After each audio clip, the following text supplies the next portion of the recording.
Autoportrait avec lutrin variation numéro 1.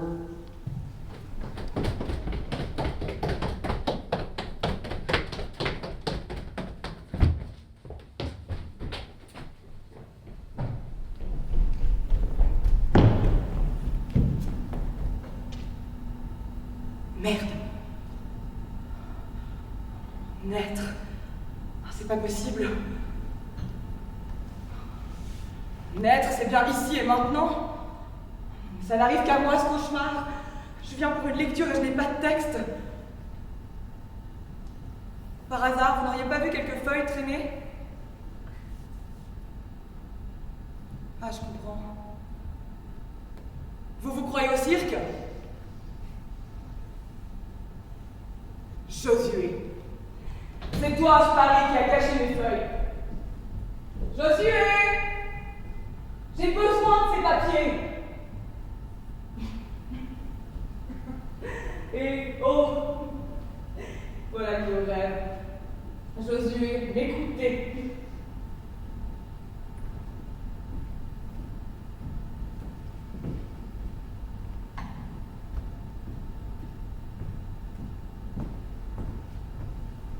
Je me demande d'ailleurs si tu as vraiment existé un jour. Josué!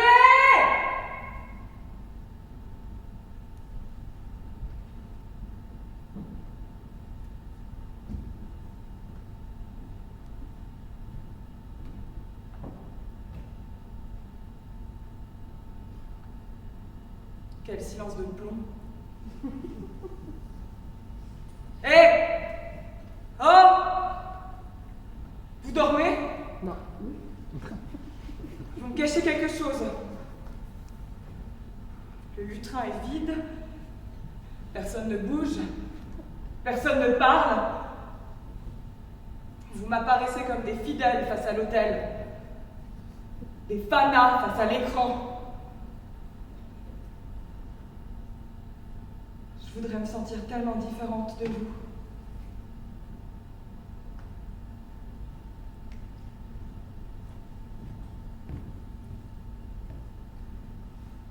Ma petite liberté, amuser la galerie.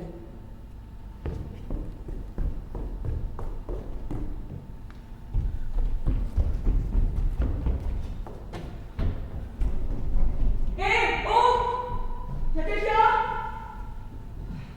Je cherche mon texte. Naître. C'est l'heure de naître. C'est 19h10.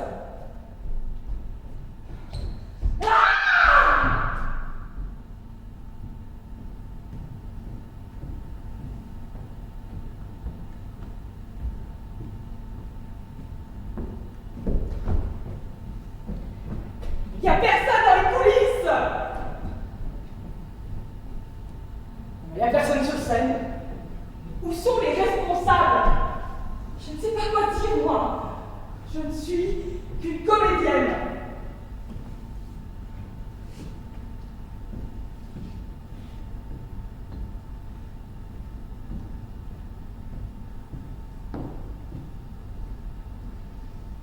Seigneur, quelle solitude dans ce théâtre.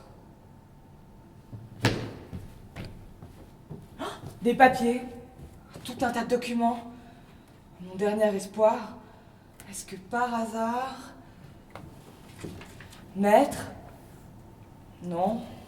Naître? Non. Naître? Non. Naître? Oui! Ah oui, ça y est! Oh, sauvé, je l'ai, ce foutu texte! Alléluia! Ah, te voilà pour de vrai, mon beau lutrin d'amour! Orné d'un blanc discret, tu te dresses fier et fort!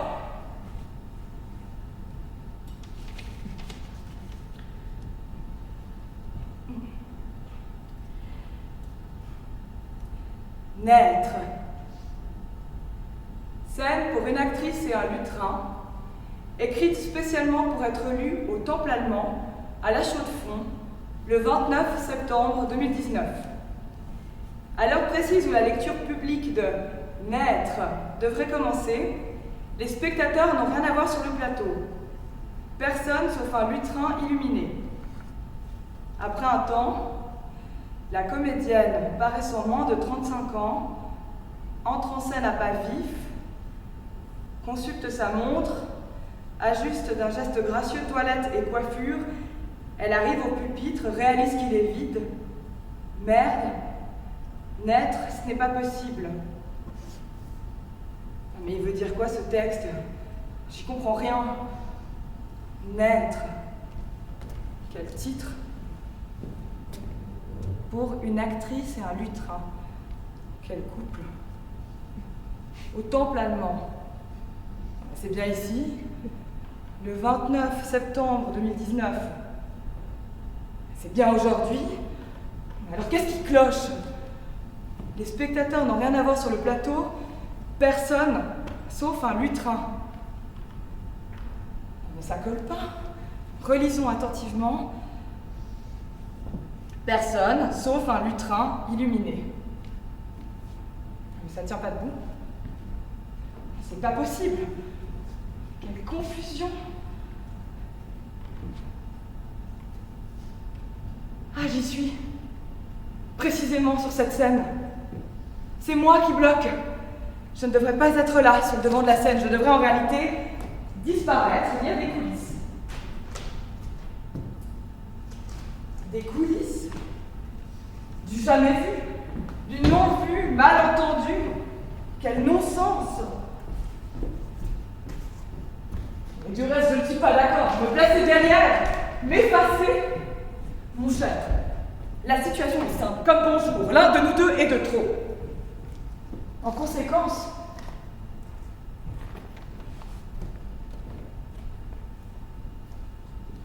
te céder ma place?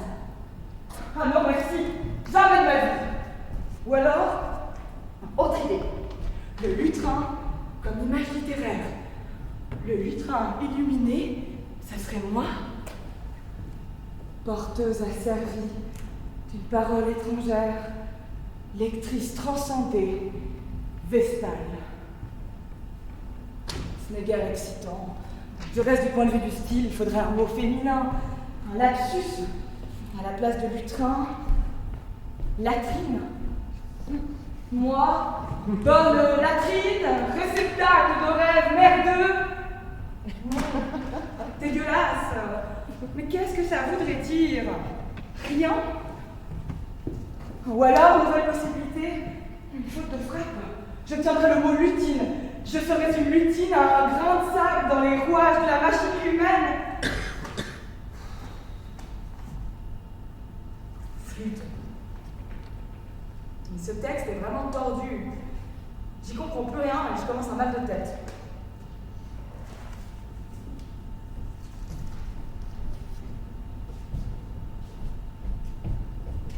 Yvan? Yvan? Yvan? Yvan? Dominique? Psst. Dominique! Dominique!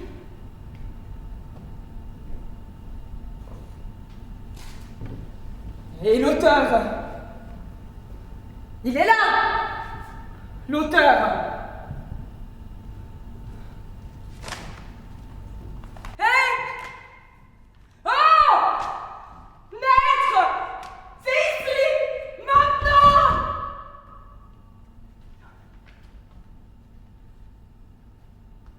J'hallucine. Réalisez-vous, chères spectatrices, chers spectateurs, réalisez-vous ce qui est en train de se passer ici, maintenant, sous vos yeux? L'auteur n'est même pas dans la salle. Lui, il s'en fout. Moi, je suis là, debout, je mouille ma chemise, regardez, je transpire. Et entre nous, si vous saviez combien je touche pour ce boulot, je ne peux pas vous le dire, j'en ai honte. Des queues. Des queues de cerises. Voilà ce que je touche, en tout et pour tout. Je suis révoltée, vraiment atterrée.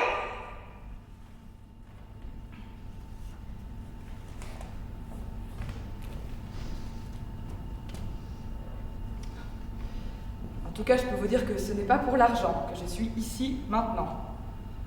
Bon, j'en étais où? Ah oui. Naître.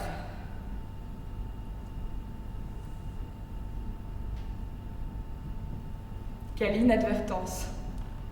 Je vous ai lu les Didi, les Dada, les Daddy. Zut!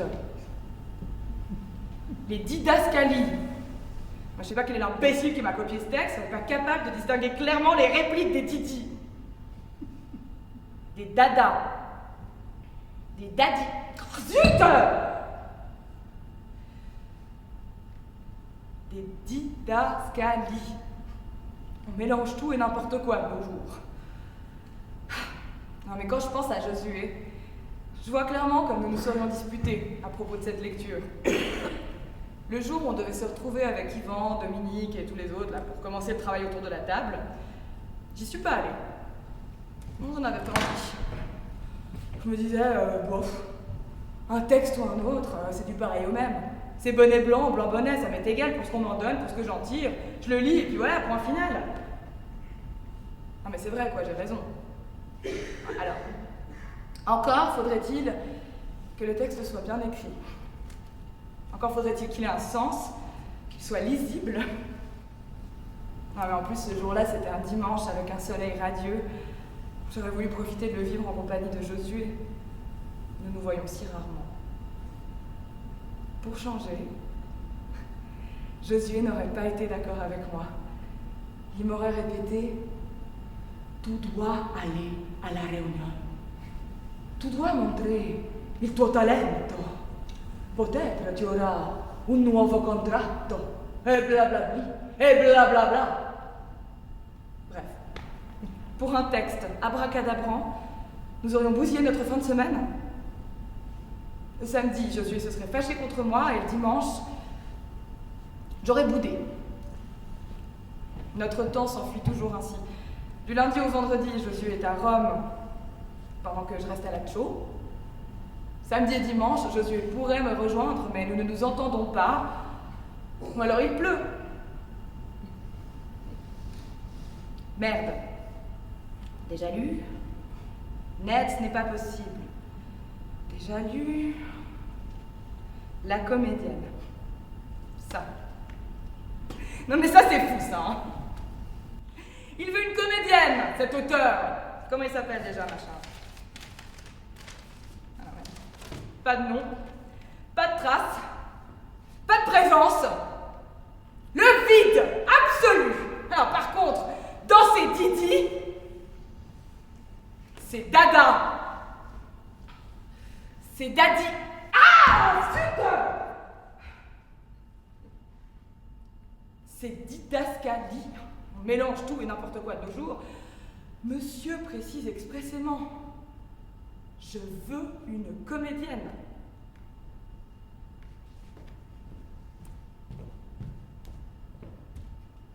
Non mais pourquoi justement une femme? Je vous le demande!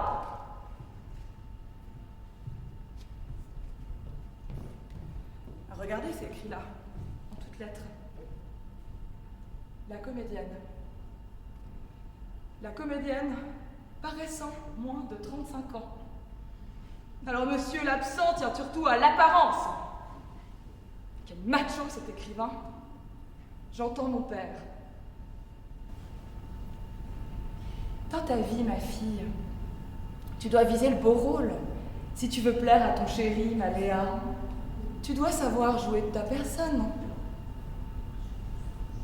Mon père?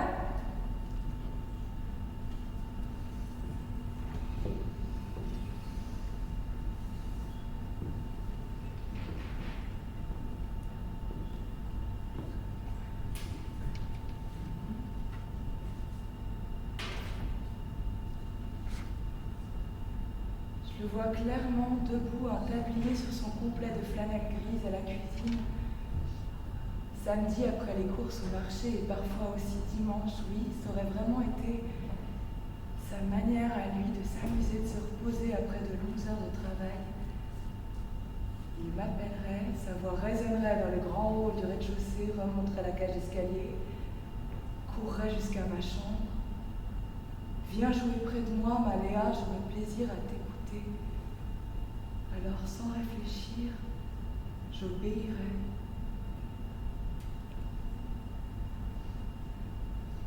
Cesserai mes rêveries, prendrai partition, lutrin et violon, descendrai pieds nus les marches de pierre froide et rejoindrai papa dans la vaste cuisine d'allée. Je jouerai, encore,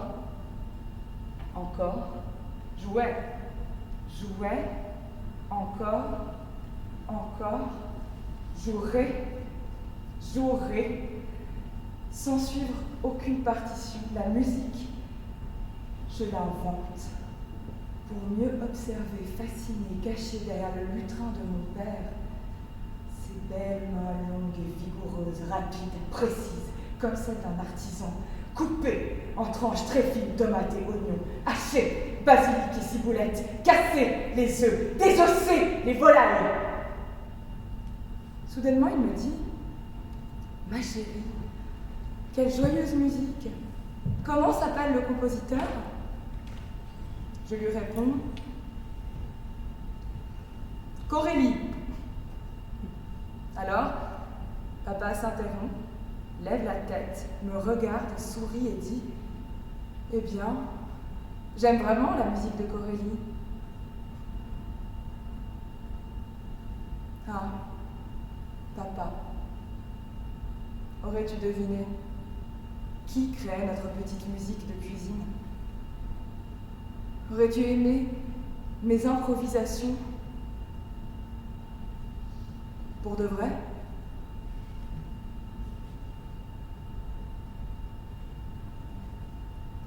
Il m'a téléphoné l'autre jour, l'auteur. Donc au téléphone, l'auteur commence à me baratiner. Mademoiselle. Oui, je vous le dis. Mademoiselle. Mais qu'est-ce qu'il en sait si je suis une demoiselle ou pas d'abord?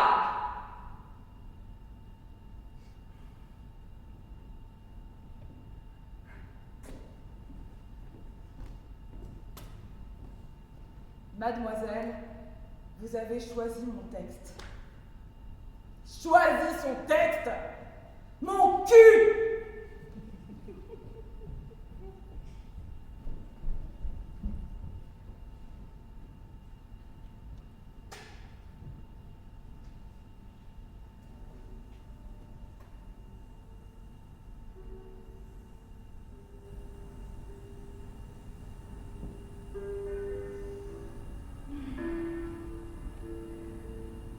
Josué.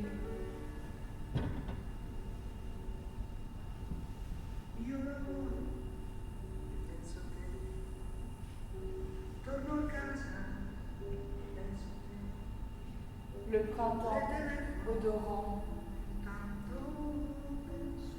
la Toscane m'amenait, le sable chaud, la Méditerranée qui ondoie,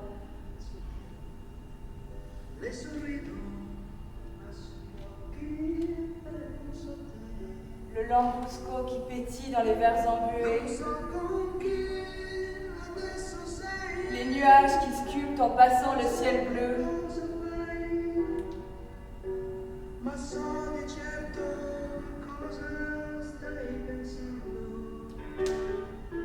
È troppo grande la città per due che come noi non sperano, però si stanno cercando.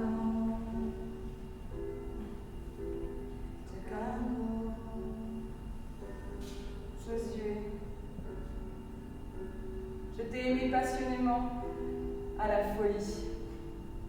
Tes cheveux noirs, tes yeux clairs, ta peau douce et parfumée, ta poitrine velue, le son de ta voix, des intonations italiennes.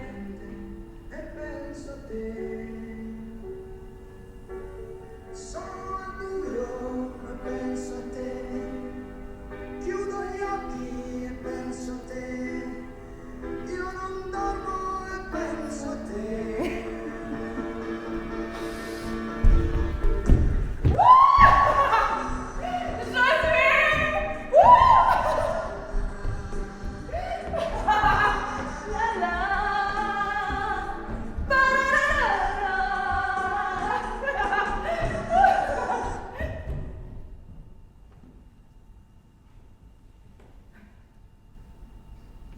te souviens? Tu me disais, tout est ma vie. Sans toi, je n'existerais pas. Était-ce seulement vrai? Je n'aurais jamais appris à distinguer clairement si tu parlais sérieusement ou si tu plaisantais. Tu te souviens de notre activité favorite? Nous nous regardions dans les yeux comme deux chats amoureux des heures durant. Josué. Quelques semaines de nos deux vies avaient déjà ainsi passé lorsqu'un jour, distraitement, tu me le dis. Maléa, mon paillasson, il mio pagliaccio, tout deviendra comédienne. Qu'as-tu dans la tête à cet instant précis, Josué? Tu deviendras comédienne. Alors sur ce coup-là, tu vois, je ne réfléchis pas, je te suis, aveuglément, passionnément, je te crois. Après tant d'années d'études et de sacrifices, ton paillasson a réussi. Il est devenu une professionnelle de la comédie. J'ai accompli ce que tu attendais de moi. J'ai joué le guignol, Josué. Tu entends? J'ai joué ton jeu. Tout, absolument tout pourrait être parfait maintenant entre toi et moi. Nous pourrions être vraiment heureux ensemble.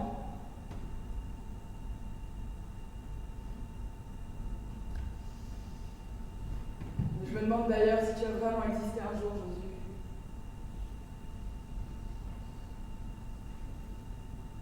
Moi, j'ai envie d'aller plus loin.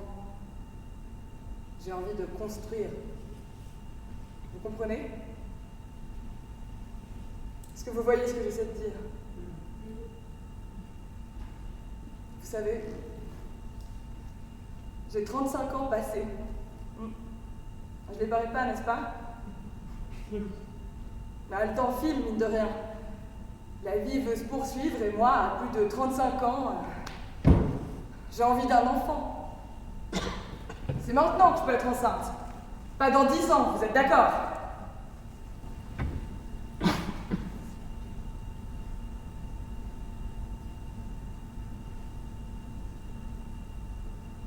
Je t'aime, Josué.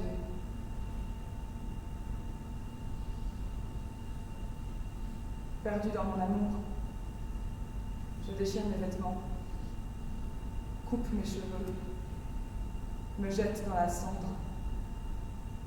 Et après, Josué, dis-moi où aller.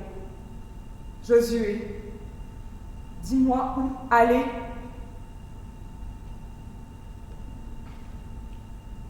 Josué ne répondra jamais. Je n'entendrai que le silence désespérant. Et vous aussi, vous vous taisez. Vous êtes des moutons. J'en ai plus qu'assez. Je crie stop. Stop! Stop! Je veux être libre! Rien, ni personne ne peut me contraindre. Je me tiens debout. Je suis capable de partir et de suivre ma route. Je sais me dégager seule. Je ne suis pas une brebis. Restez tranquillement assis, vous, spectateurs, ne bougez surtout pas. Moi, l'actrice, je pars. Je rends mon contrat, vous laisse à mon vide. L'auteur, je lui dis merde, net, je m'en fous. Josué, loin du bal. Ses cordes, ses écrits, ses souvenirs, tout, je déchire tout.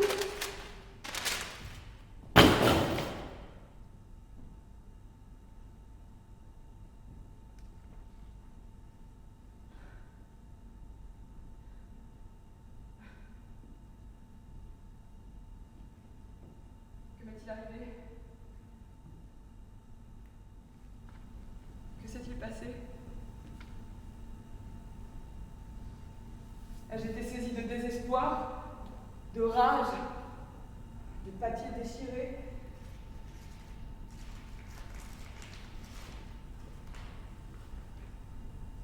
Viens jouer près de moi, Maléa, j'aurai plaisir à t'écouter. Oui, papa. page se tourne.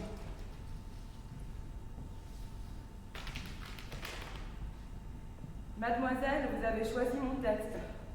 Oui, monsieur l'écrivain. Une autre page se tourne. Maléa, tu deviendras comédienne. Oui, je suis. Encore une page qui se tourne. Encore une page. La dernière? Peut-être. Peut-être je comprendrai enfin quelque chose. Lisons ensemble.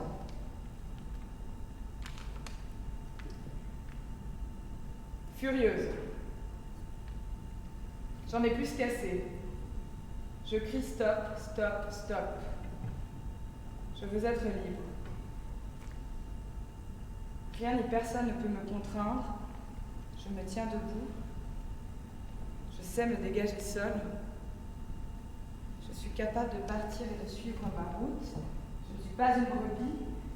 Restez tranquillement assis, vous spectateurs, ne bougez surtout pas. Moi, l'actrice, je pars, je rends mon contrat et je vous laisse à vous vide. L'auteur, je dis merde, net, je m'en fous.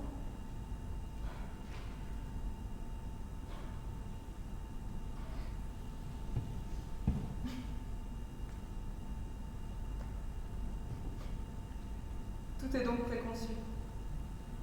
Tout est donc à arranger. Vraiment. Moi, Chantal, je croyais avoir le choix. Je croyais la révolte mienne propre. Je croyais ma colère sincère. Je n'étais jusqu'ici qu'une pauvre marionnette naïve et confiante. Ici, maintenant, c'est fini. Désormais, je n'en veux plus, moi, de votre comédie. Mon Alexandrin, je te crée. Dès ce jour dans ma bouche, je mets mes mots à moi. Dès ce jour dans ma bouche, je mets mes mots à moi.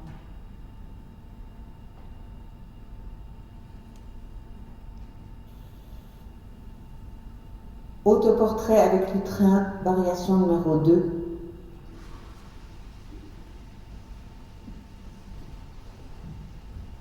Arrivée de David Jacoubek. Conversation pour 8 voix, écrite spécialement pour être lue au Temple allemand, à la Chaux-de-Fonds, le 29 septembre 2019. Les voix masculines représentent Charles,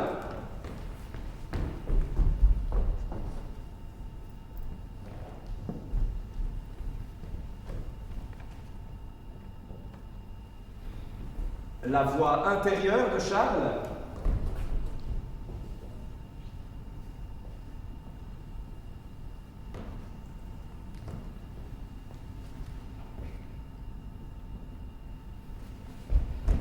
la voix paternelle,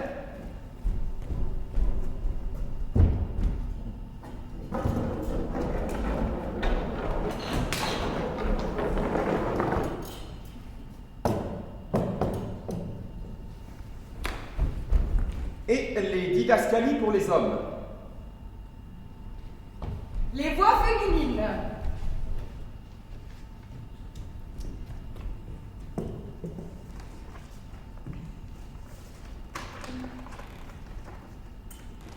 Chantal.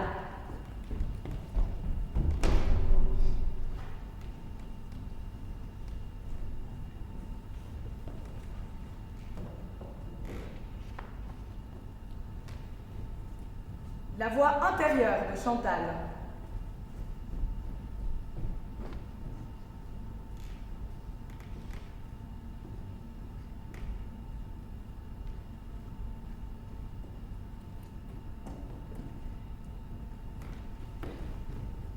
La voix maternelle.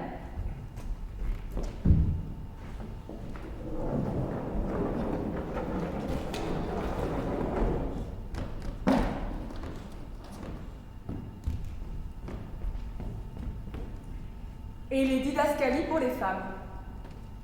La scène se passe au Temple allemand, à la Chaux-de-Fonds. L'argument principal est la naissance de l'amour entre deux comédiens, Charles et Chantal. D'un autre point de vue, Arrivée est l'histoire d'un inachèvement. Charles se nourrit depuis des années d'un amour aussi passionné que malheureux pour Chantal. Il espère mettre à profit les 15 minutes de cette lecture pour enfin parvenir à la séduire. Charles, inquiet, cherche derrière lui, sur scène, côté cour, puis côté jardin, enfin dans le public.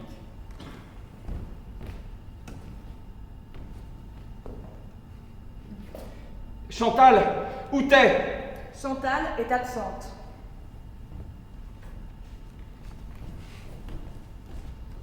La voix intérieure de Charles, inquiète, s'agite dans toutes les émotions. Chantal, vas-tu finir par venir? Dépêche-toi, nous avons seulement 15 minutes. Pourquoi n'es-tu pas là ce soir? Comment peux-tu rater cette lecture? Me serais-je trompé? Aurais-je tort d'espérer encore en cet amour? Pourquoi patienter si longtemps? Ma tête se perd. Que dis-tu, père? La voix paternelle reste silencieuse.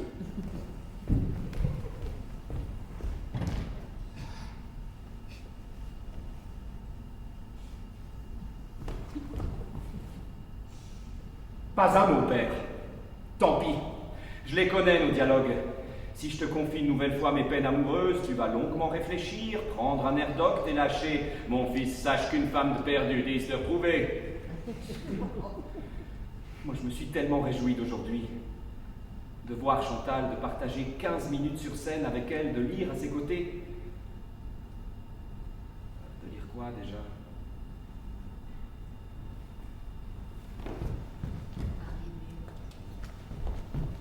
Ah, Arrivée, écrit par... Comment s'appelle-t-il déjà l'auteur? Non, c'est sans importance. Chantal, je me suis maintenant décidé surtout à te parler enfin à cœur ouvert. Combien de fois ai-je imaginé ce dialogue? Je te chuchote. Après la lecture, tu fais quoi? Tu me réponds, je me sens tout émoustillé. Je reprends, je te propose le chocolat viennois. Attablé, face à face, toi qui préférerais le lambrusco, moi qui parle poésie. Poésie ouvre mon recueil. Tu publies des poèmes et je risque. Après le chocolat viennois, tu fais quoi? Je me sens vraiment tout émoustillé. Alors je conclus brillamment. Je te propose la promenade nocturne au bord du lac. Magnifique, incroyable, c'est parti. Voir enfin nu ton corps parfait de danseuse classique. Embrasser enfin tes belles mains effilées de violoniste. Caresser enfin tes longs cheveux roux bouclés. Me laisser enfin pénétrer par le regard profond de tes yeux couleur turquoise, ta perle, Chantal, c'est ton très léger bégaiement sur certains mots. Tiens, ceux qui commencent par A. Oui. Regardez enfin tes lèvres me susurrer. Mon amour. Mon amour. Vanité des vanités!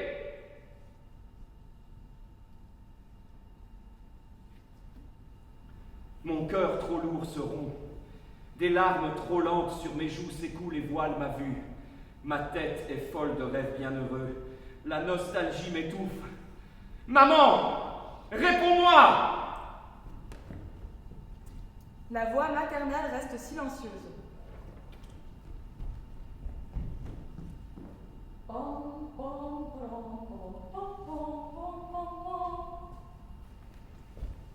Je ne peux pas vivre sans Chantal. Mon Dieu, délivre-moi de Chantal.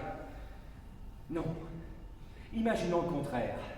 Notre diable, viens sur scène que nous te vendions notre âme pour le corps de notre bien-aimé. Ah, baiser la Chantal, Avouons ce que nous voulons vraiment, bordel, nous la taper. Sucer ses seins, chaud, doux et tendre. Ah, couche-toi là, Chantal. Te foutre, te mettre, te pétrir, te biner, te barater, te jardiner, te forcer à jouir, nous pousser au plaisir, nous fondre en tes hanches moites, nous éclater en tes entrailles.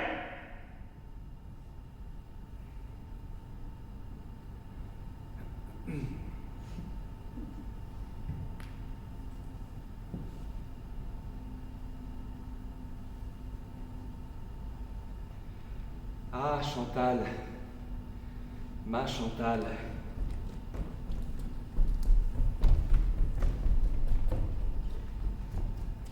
À un an, vêtements défaits, Chantal entre en scène. Pouh! Comme je suis fagotée. Excusez-moi. Chantal arrange vivement ses habits et ses cheveux.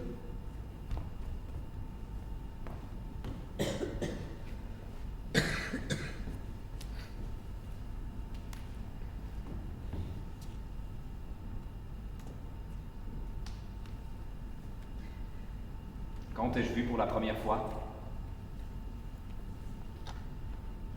15 ans déjà passés. Je me souviens, tu revenais de Vienne. À cette époque, tu sortais avec la grande asperge. Toute la classe répétait en riant « Chantal aime la grande à asperge !» Moi, je pleurais de jalousie. Pendant des mois, j'imaginais vainement chaque jour de multiples occasions fortuites pour te déclarer ma femme. Le moment favorable enfin tomba pendant les finaux du baccalauréat, juste avant l'oral de latin. Tremblant, je glisse. Après l'examen, tu fais quoi? Chantal regardant droit devant elle. À Académie de théâtre à Paris.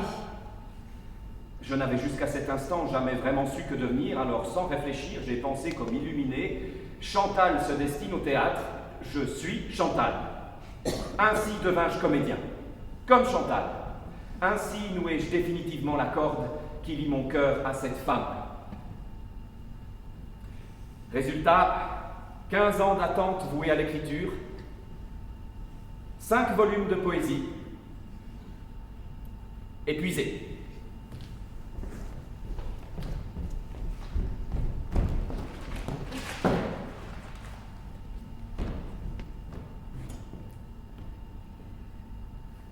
Maman, écoute ce que tu m'as dit. C'est interminable laïus. C'est ça qui m'a mis en retard.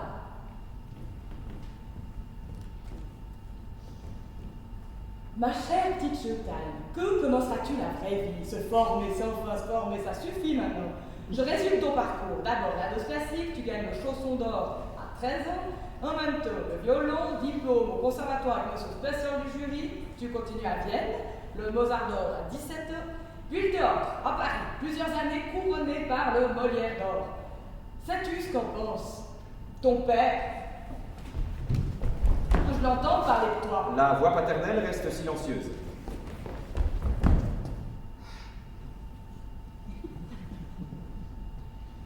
Souvent, ton père me répète. La petite Chantal court après peu, elle devrait se poser, s'arrêter à présent pour souffler vivre, enfin ne crois-tu pas? Je lui réponds. Pourquoi ne me le dis-tu pas toi-même? La voix paternelle reste silencieuse.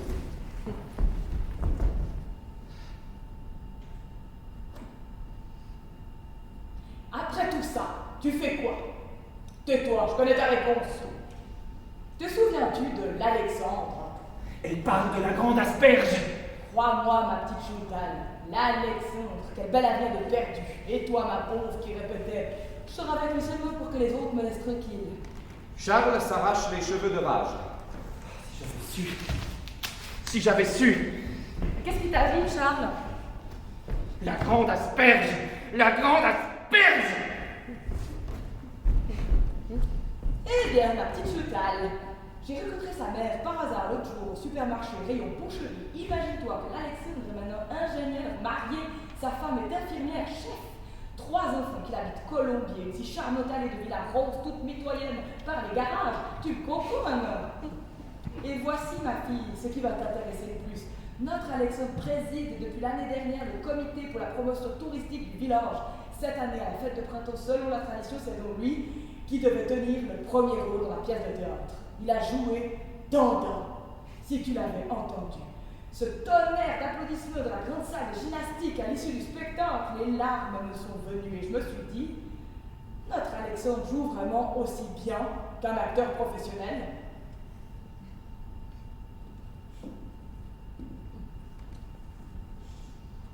Ma petite Chetaille, la dernière fois que tu m'as rendu visite, je m'en souviens même plus. Aujourd'hui, tu m'annonces, je pars pour Rome étudier le show dans la classe de Ponzani, un nom comme ça. Je suis sûre qu'il est marié, ce monsieur, comme ton Josué.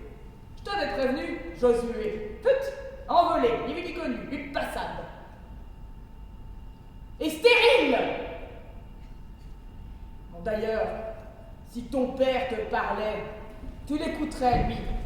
La voix paternelle reste silencieuse.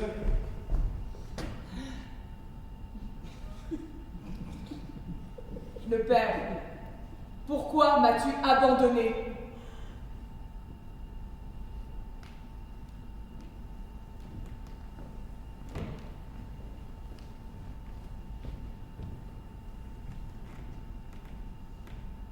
Silence.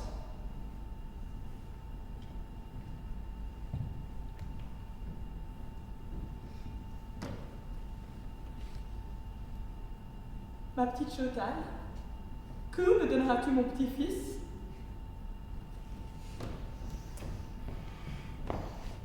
Maman! Qu'arrive-t-il à Chantal? Jamais tu ne me comprendras. Je décide que cesse cette gentillesse assassine. Adieu. Charles se penche vers l'oreille de Chantal. J'ai des fous d'inquiétude. Qu'est-ce qui t'arrive, Charles? Qu'est-ce qui t'arrive, Chantal?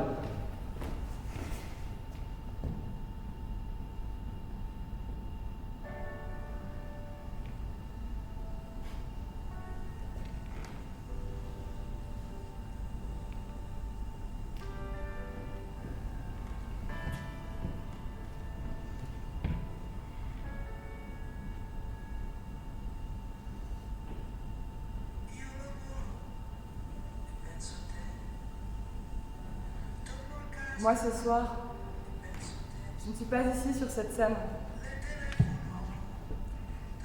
En réalité, j'habite déjà Rome. Je marche Piazza Navona, ma promenade préférée en sortant du conservatoire. Croque une pomme, regarde les pigeons ralentis par le froid. C'est l'hiver. Je me sens tout émoustillée parce que j'ai chanté la pleine matinée.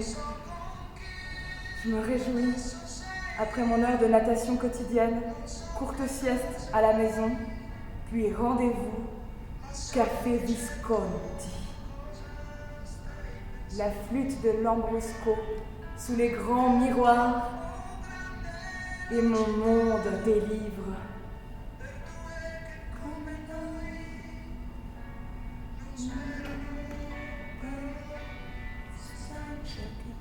Chantal, après la lecture, tu fais quoi? À Académie de chant à Rome. Je ne peux pas te croire. Charles éperdument se jette aux pieds de Chantal. Je t'aime. Quoi? Je te suis. Toi? Toi. Je ne peux pas te croire. Charles éperdument se jette aux pieds de Chantal. Je t'aime. Quoi? Je te suis. Toi? Toi.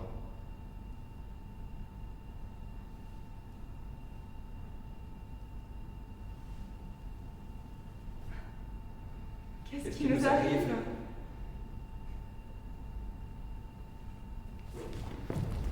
Stop! Les 15 minutes sont passées. Mais Donnez-nous encore une minute. Non! Nous voulons connaître la fin. Trop tard! Nous avons de l'argent. Inutile. Pitié! Pâté de nous! Point des passions.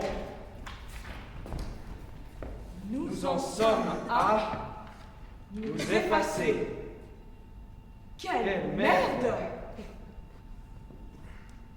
Quelle merde!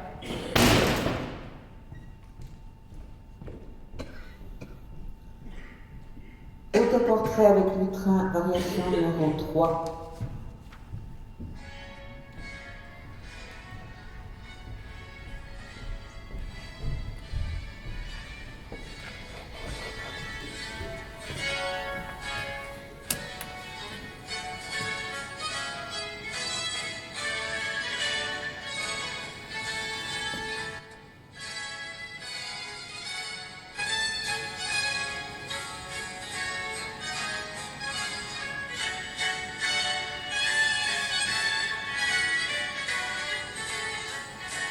Tonnerre!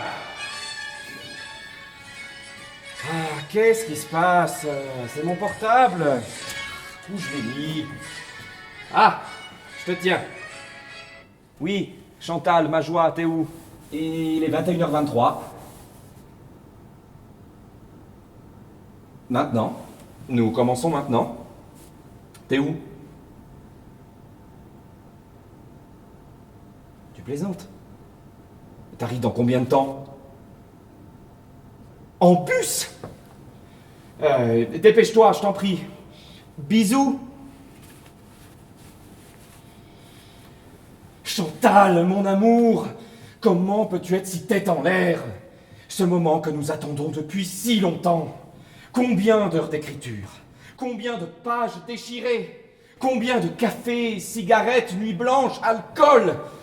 Combien de répétitions? Combien pour arriver en retard au dernier instant, Chantal?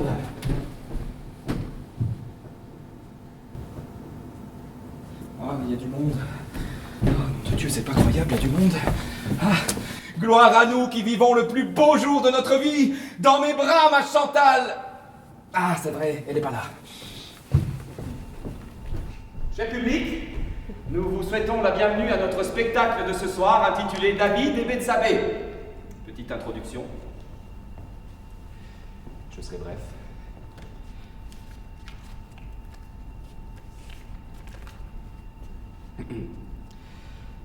Un soir, le roi David vit du haut de la terrasse une femme qui se baignait et la femme était très belle d'aspect. David envoya prendre des informations sur la femme et l'on dit « N'est-ce point Bethsabée, femme d'Uri le Hittite ?» Alors David envoya l'acquérir par des messagers, elle vint vers lui et il coucha avec elle, elle était en train de se purifier de son impureté mensuelle et elle retourna à sa maison. Et puis la femme conçut et elle envoya l'annoncer à David. Elle dit « Je suis enceinte » et puis David envoya dire « Envoyez-moi Uri le Hittite » et on envoya Uri à David. Uri vint vers lui et David lui demanda des nouvelles du peuple, de la guerre et puis David dit à Uri « Descends à ta maison et lave-toi les pieds. » Et Uri sortit de la maison, et puis il se coucha à l'entrée de la maison du roi avec tous les serviteurs de son seigneur, et il ne descendit pas à sa maison. On l'annonça à David en disant « Uri n'est pas descendu à sa maison. » Et puis David dit à Uri « Est-ce que tu n'arrives pas de voyage? Pourquoi n'es-tu pas descendu à ta maison ?» Mais Uri dit à David « L'arche Israël et Juda demeurent dans des huttes. Les officiers de mon seigneur campent en rase campagne, et moi j'entrerai dans ma maison pour manger, boire et coucher avec ma femme. Je n'en ferai rien. » Alors David dit à Uri « Reste ici encore aujourd'hui, et demain je te congédierai. » Et David l'invita à manger en sa présence et à boire, et puis il l'enivra. Mais au soir, celui-ci sortit pour se coucher sur sa couche avec les serviteurs de son seigneur, et il ne descendit pas à sa maison. Le lendemain matin, David écrivit une lettre au chef des armées et l'envoya par la main d'Uri. Dans la lettre, il écrivait en ces termes « Placez Uri à l'avant de l'endroit où la bataille est la plus violente, puis retirez-vous de derrière lui pour qu'il soit frappé et qu'il meure. » 2 Samuel 11, versets 2 à 17.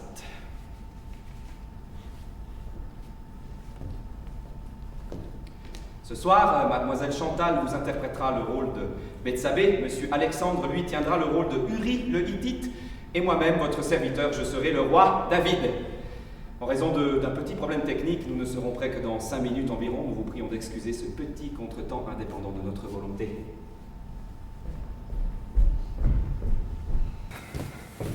que j'arrive en retard, moi. Chantal, tu te moques de moi. Et si maintenant je n'étais pas là, qu'est-ce que ça donnerait? Tu l'imagines? Tonnerre! Qu'est-ce qui se passe? Oh, c'est mon portable. Où je l'ai mis? Je parie que c'est Chantal. Ah! Je te tiens. Et gagné. Je l'ai pour de vrai dans la peau, cette femme. Oui, Chantal, ma joie, t'es où? Alexandre. Tu n'es pas sérieuse. Oh, quel imbécile, qu'il prenne une aspirine. Je t'avais prévenu, Alexandre, c'est un amateur. Et je ne m'énerve pas. Oui, oui, il y a du monde.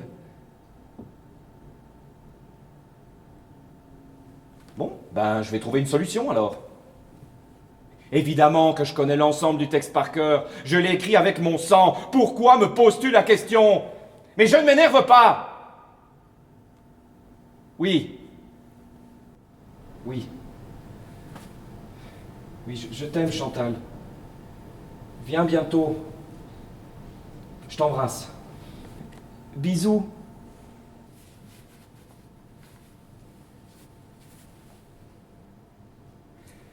La grande asperge a perdu sa voix. D'un seul coup, comme ça. Elle est tellement malade qu'elle ne peut pas me parler. Elle se gâcherait une occasion pareille.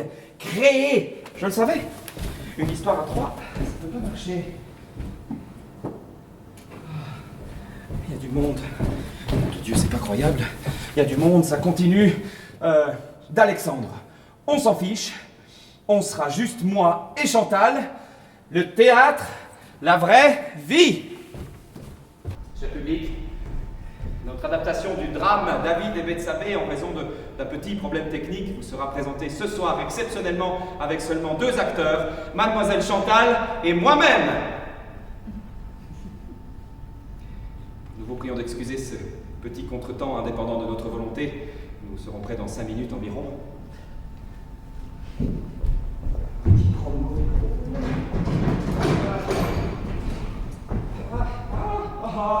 Ma parole, je rêve. Alexandre, mon ami, oui, te voilà pour de vrai, en chair, en os. Oui, un grand professionnel. Suis-moi. Bon, tu te mets là, oui, il y a du monde. Tu te mets là, tu fais comme prévu, hein. Tu bouges pas, tu te tais, tu parleras seulement quand je te fais signe. Oui, ça va aller, Alexandre, comme sur des roulettes. Oh, tonnerre, qu'est-ce qui se passe? C'est mon portable, où je l'ai mis? Attends, je reviens. Ah, je te tiens. Chantal, tu me rappelles? Oh, rien n'est perdu, j'en étais sûr qu'elle saurait le convaincre à la dernière minute, ce cher Alexandre. Oui, Chantal, ma joie. Oui, Chantal. Oui, Chantal? Chantal?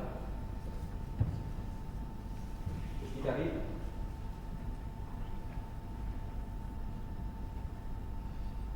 Non. Non. Non! Un colombier! Mais il est marié! Il a 3 enfants! Toi? Un enfant? Et le théâtre? Et depuis quand? Pourquoi ne me dis-tu qu'ici, maintenant? Écoute bien ce que je vais te dire, Chantal. Voilà trop longtemps que je m'efface et...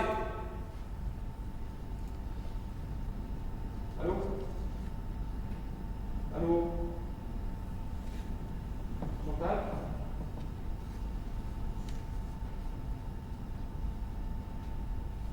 Pourquoi m'as-tu abandonné? Assez, Chantal. Chantal, réveille-moi. Je suis en plein cauchemar.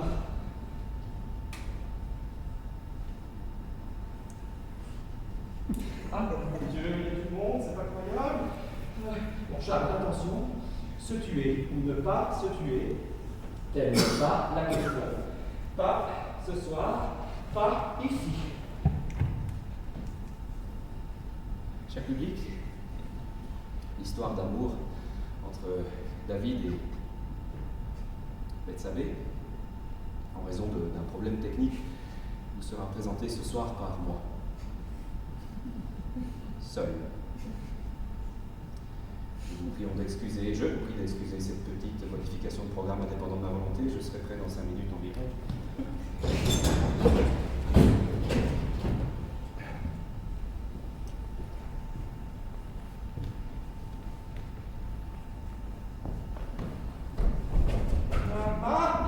Chantal, toi, mon amour, tu es magnifique, quel miracle, je n'en crois pas mes yeux. Oui, viens dans mes bras, ma douceur d'amie.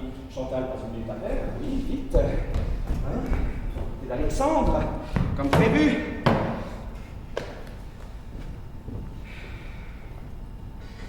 Ah, tonnerre! Qu'est-ce qui se passe? C'est mon portable? Où je l'ai mis? Qui m'appelle? Elle? Lui?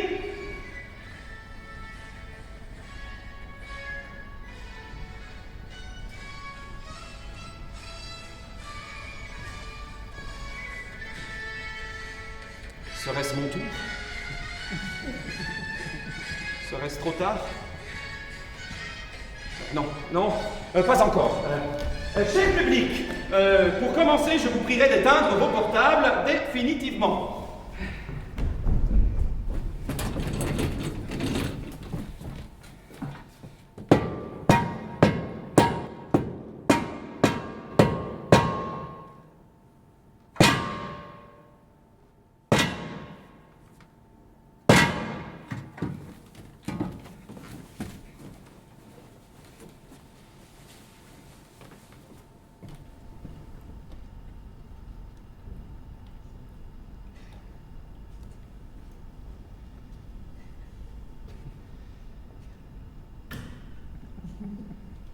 Bienvenue dans mon palais, cher Uri.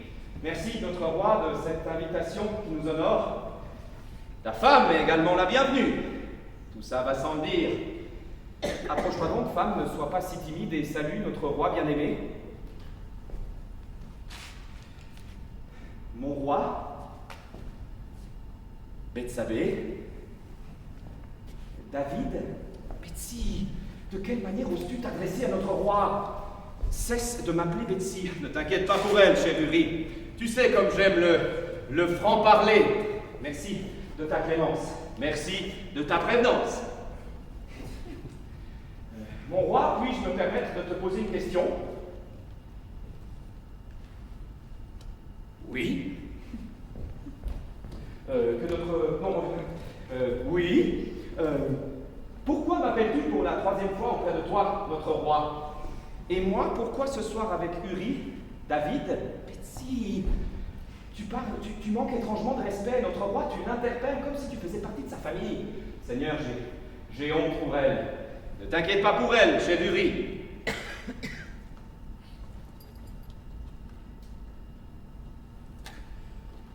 Eh bien, que notre roi me pardonne, mais je me sens complètement perdu depuis que j'ai reçu ton ordre de quitter la bataille pour venir personnellement t'informer de notre situation militaire. Avant-hier soir, donc, je t'ai rapporté mon expérience du terrain en tant que simple soldat. Hier soir, tu m'as accordé l'immense honneur de m'inviter à ta table et puis le rare privilège de t'écouter jouer de la musique. Et pour couronner le tout, tu me donnes cette lettre cachetée pour le chef des armées. Pour le chef des armées. Qu'attends-tu de moi dans ton palais aujourd'hui? De mon côté, sache-le, afin de mériter par ma bravoure toute la réputation que tu m'as ces derniers jours si généreusement donnée, j'ai hâte de retourner au front.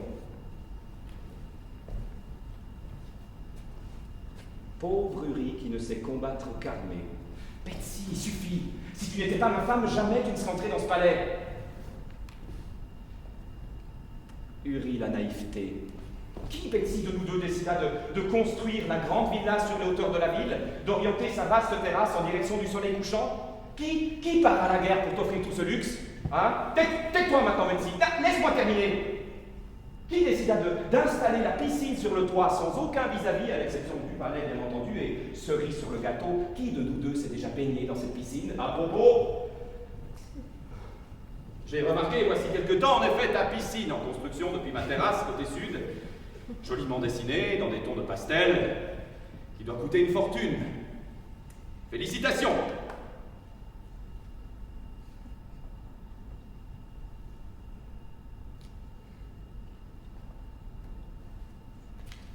J'avoue qu'elle me donne quelques idées. Mon cher Uri, pourrais-je passer chez toi? Mon cher Uri, comme je te l'envie. Quel honneur! Pourrais-je passer chez toi, mon cher Uri, en toute simplicité, la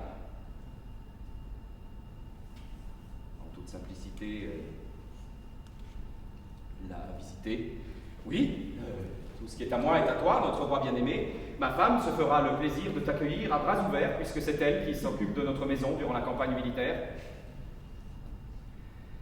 Réponds, femme, à cette nouvelle demande de notre roi qui ne cesse de nous honorer, toi et moi, depuis quelques jours.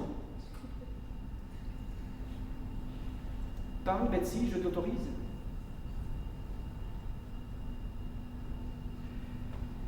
Peine perdue. Je m'en doutais. Tu es impossible à vivre, ma parole. Chaque fois que je te demande de t'exprimer, silence radio, chaque fois que je te laisse libre, alors là, madame, tu prends des décisions scabreuses. Oh, Seigneur, qu'allons-nous devenir? Quel absolu peux-tu m'offrir, Uri? Seigneur, c'est plus que je n'en pourrais tenir. Bethsabée, moi je rêve aussi de réciter de la poésie, de jouer de la musique, de boire du bon vin à l'ombre des figuiers avec mes amis. Bethsabée, moi je rêve aussi de te donner un enfant.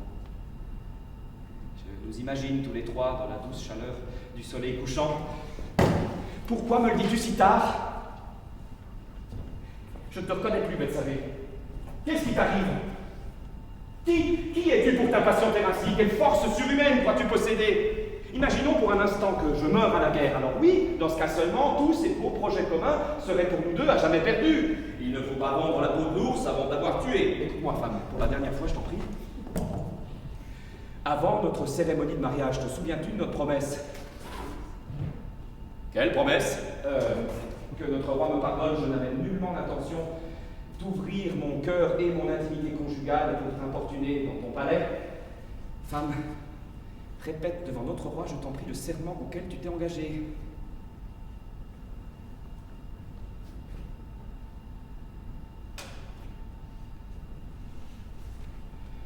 Quelle promesse? Oh Seigneur, c'est plus que je n'en pourrais tenir. Oh, Seigneur, pardonne-lui, car elle ne sait pas ce qu'elle fait. Bon, cher Uri, cher Bethsabée, stop! Regardez-vous une minute. Là.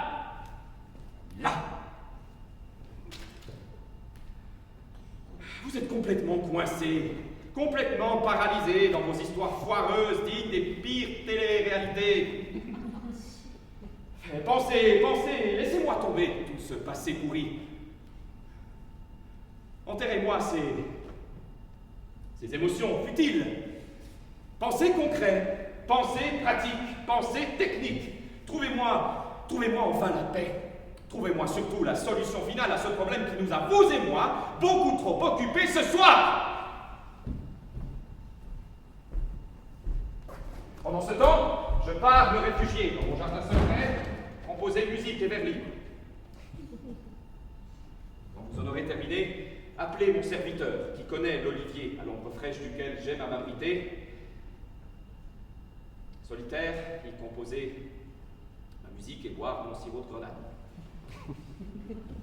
Hop, Uri, hop, Bethsabée, au travail!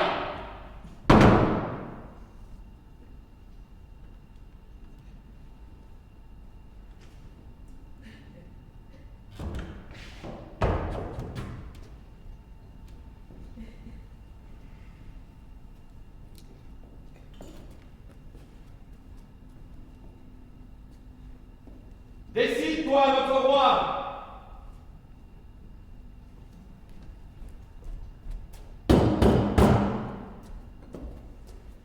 Le moment est venu de nous communiquer ta décision, David. Nous sommes fatigués de tourner autour du pot. Attendez, je n'ai fait moi aucune promesse. Aucune promesse. Aucune promesse. Tu serais donc comme tous les autres, David. Et ma carrière? Ta carrière. Oui, ma carrière. Ta carrière.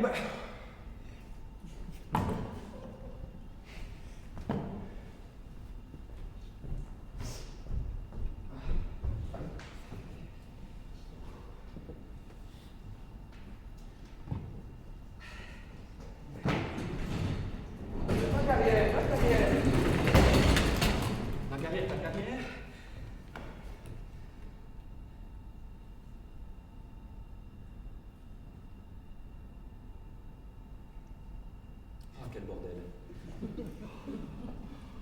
Oh, nom de Dieu! Chantal, pourquoi m'as-tu abandonné?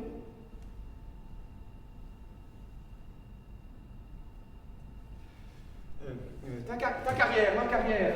Réveille-toi, Bethsabée. Crois-tu que notre roi m'a nommé son rapporteur par hasard? Crois-tu qu'il me confie cette lettre pour le chef des armées par hasard? Crois-tu qu'il m'a octroyé 3 jours de permission simplement pour me demander d'un tombatin s'il peut passer chez nous, voir notre piscine de plus près? Que tu es naïf, Bethsabée! Salaud! Figure-toi que je sais très bien pourquoi notre roi m'a demandé de quitter la bataille pour venir l'informer au plus vite et le rejoindre. Ouvre la lettre et lis.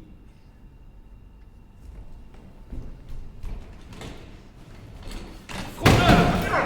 Je vous débusque tous les deux! Vous visez à ma ruine! Menteur! Que me caches-tu? Tu m'as vendu pour ta carrière! Jusqu'où vas-tu te tordre, Bethsabée?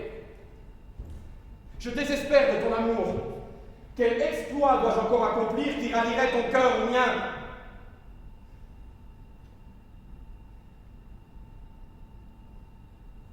Quel exploit dois-je encore accomplir qui rallierait ton cœur au mien?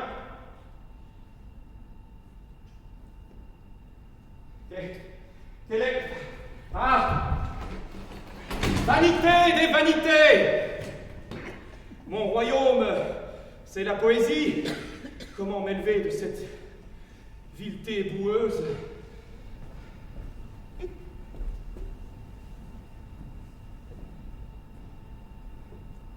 Allez au diable tous les deux. Moi, malheureuse, je comprends à présent qu'il eût été préférable de ne rien espérer. Pourquoi n'ai-je pas eu le courage de me donner la mort plus tôt? L'espérance m'a fourvoyé.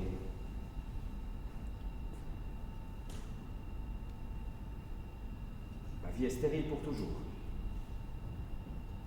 Je me détourne des humains vers mon tombeau pleuré jusqu'à mon dernier soupir.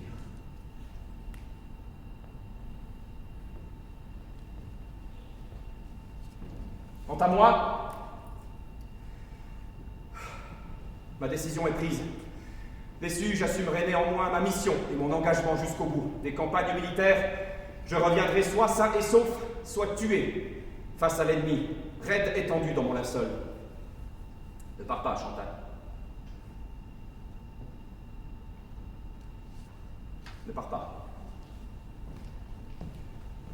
Ne pars pas.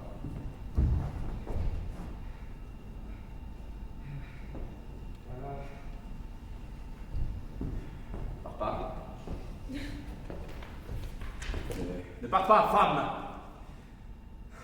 J'aimerais que tu connaisses ma dernière volonté.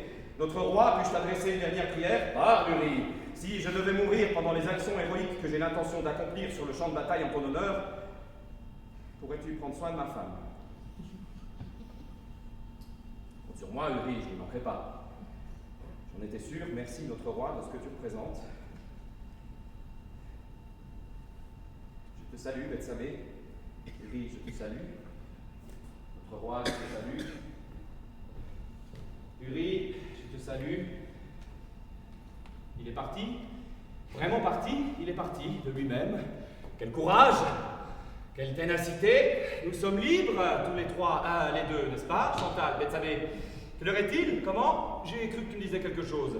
Je sens, ma douce amie, que tu as besoin de te reposer. Hein? Un bas d'argile te détendrait. Non? J'ordonne à mon serviteur de le préparer. En t'attendant, je me retire auprès de mon Olivier écrire quelques vers que je te chanterai pour accompagner notre repas aux chandelles, d'accord? Je t'aime. À tout à l'heure. Reste, David, j'ai quelque chose d'important à te dire. Je ne suis pas enceinte.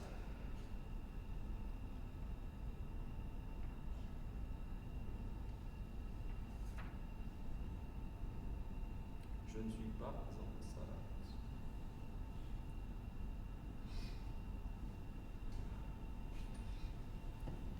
Excusez-moi, je m'égare dans mon poème. Bethsabée, 2 points. Avant de t'écrire, Charles, David, je beaucoup hésité, beaucoup pensé, beaucoup réfléchi. Et puis, l'éclair soudain, je me suis trompé. Et puis, lorsque j'ai reçu ton invitation de Uri Alexandre, eh bien, j'ai crié, tout perdu. Les fruits de notre amour, la création, ta lyre, mon serment, tout est fini pour moi. La vie vivante m'abandonne à jamais. Je ne désire plus que la mort. Ah, mais ma douce Chantal Bethsabée, qu'est-ce qui se passe? Ah, toi, mon amour. Oui, mais tu rêves, Charles, David. Tous les deux, Chantal Bethsabée, concevoir, chair de vrai, c'est ce soir. Oh, mon fou solide. Allons chacun de notre côté, Chantal Bethsabée, nous parfumer et nous baigner pour nous retrouver tantôt dans la chambre à coucher.